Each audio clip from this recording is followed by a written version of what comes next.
Hey, friends! Welcome back for more Howl-O-Ween. Usually, a haunted house is a scary thing, but this time, I thought we'd take a look at the lighter side of haunted houses. Comedies about ghosts and the houses they haunt have always been a staple of Hollywood. And here's a few that you might enjoy.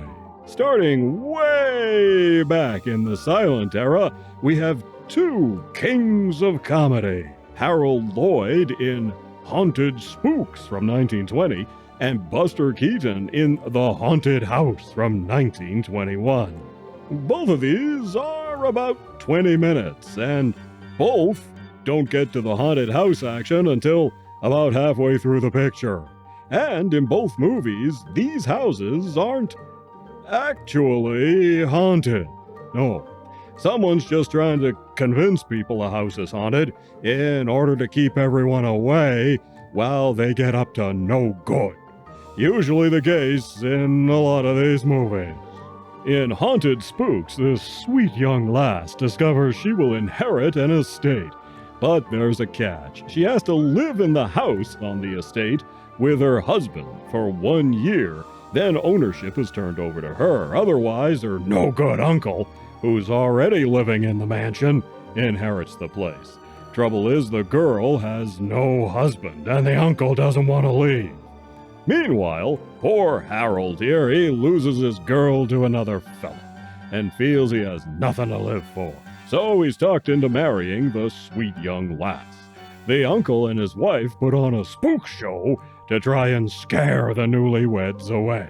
In the haunted house, Buster Keaton is a bank teller, and one thing leads to another, whereby some counterfeiters are passing funny money at the bank, and Buster gets the blame.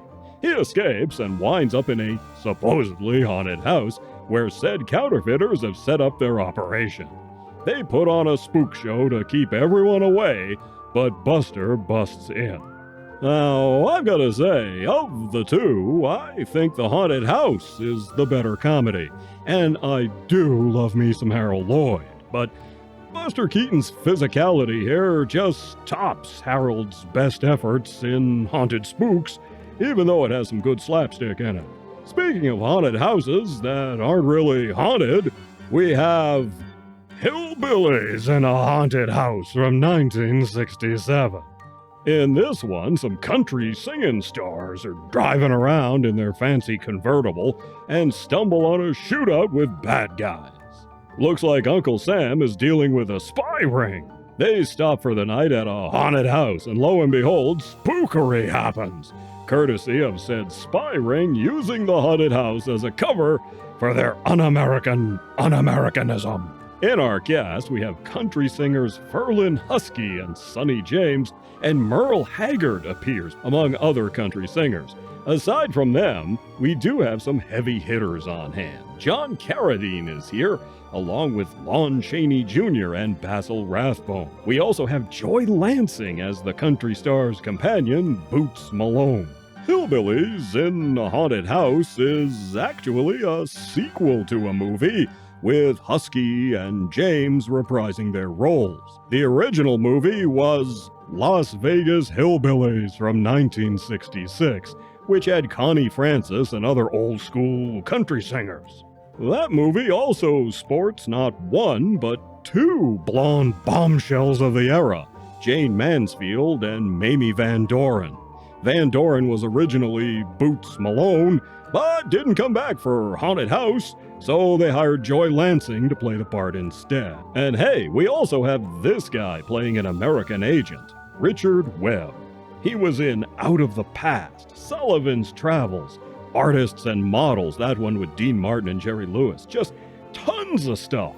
But I know him best as Ben Finney, the officer who tried to put the kibosh on Captain Kirk and Court Martial, an episode of Star Trek. You know, the real one, with William Shatner.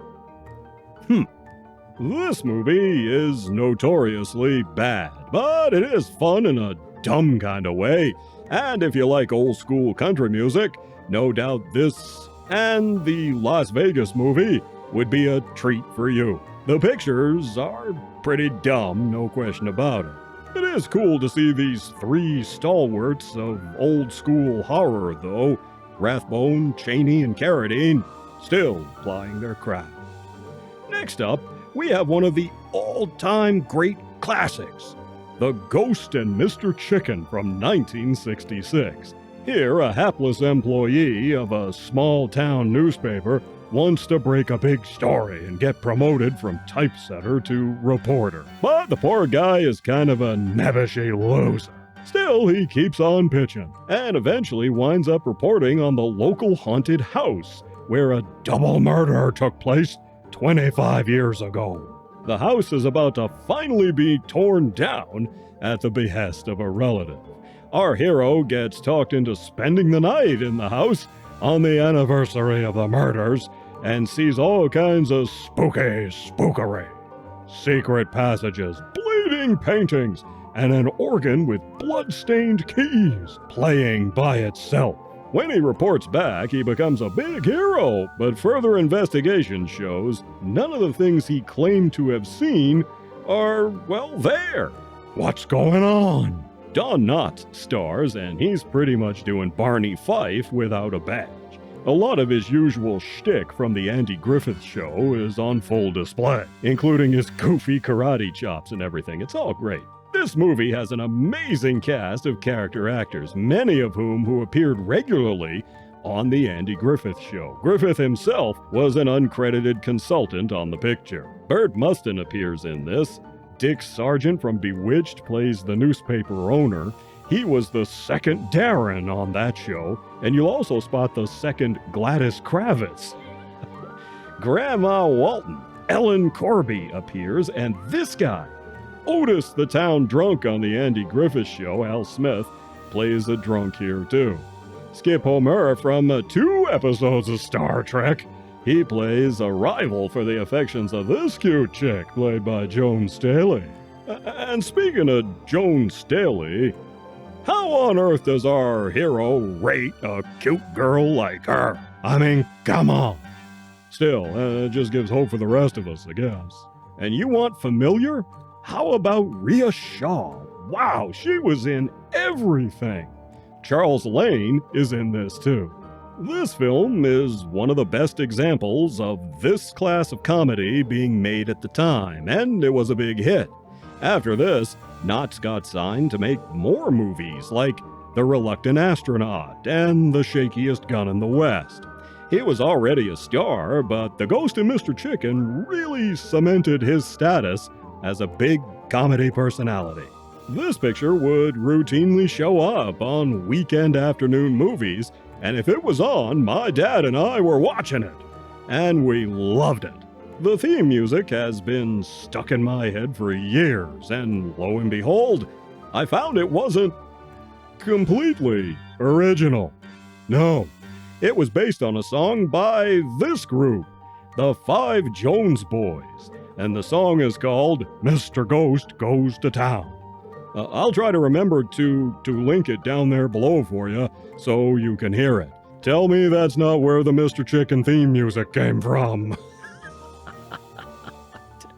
Anyhow, this is a fantastic picture, no doubt about it. A great comedy from the mid-60s. The Ghost of Mr. Chicken is like an old friend you're always happy to see. And then, also from 1967, we have The Spirit is Willing. In this one, there are real ghosts. This family is spending the summer at a spooky sea captain's house in New England. Way back in the day, a sea captain, his new wife, and the sexy maid all murder one another. And as a result, they all become ghosts. Now, this place is haunted, and when the son of these summer renters starts encountering these ghosts, no one believes him. Comedy ensues. Again, we have an amazing cast. Sid Caesar stars along with Vera Miles as the parents. John MacGyver plays a rich uncle. He's pretty funny. Mary Wicks is also here, as is Jesse White and J.C. Flippin.